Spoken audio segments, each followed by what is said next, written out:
ఏలూరు జిల్లా జంగారెడ్డిగూడెం మండలం బైనేరు వాగు సమీపంలో దారుణం చోటు చేసుకుంది. కర్రీ రాజేష్ పై గుర్తు తెలియని వ్యక్తులు చేతులు కాళ్లు కట్టి కత్తితో దాడి చేశారు. విచక్షణారహితంగా కత్తితో దాడి చేయడంతో అతను అక్కడికక్కడే మృతి చెందాడు. వాగు సమీపంలో ఉన్న తుప్పల్లో అతని మృతదేహాన్ని స్థానికులు గుర్తించారు. పోలీసులు కేసు నమోదు చేసి దర్యాప్తు చేపట్టారు.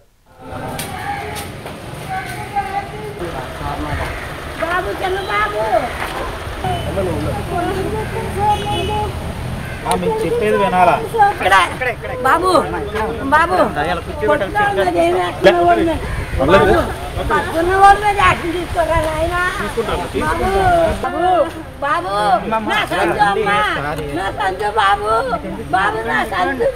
చెప్పేది వినాలి.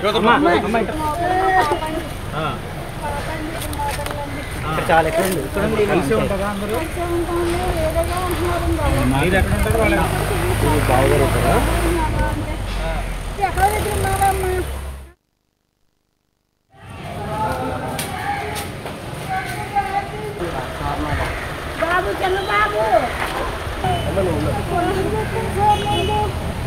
మీకు చెప్పేది వినాలా బాబు బాబు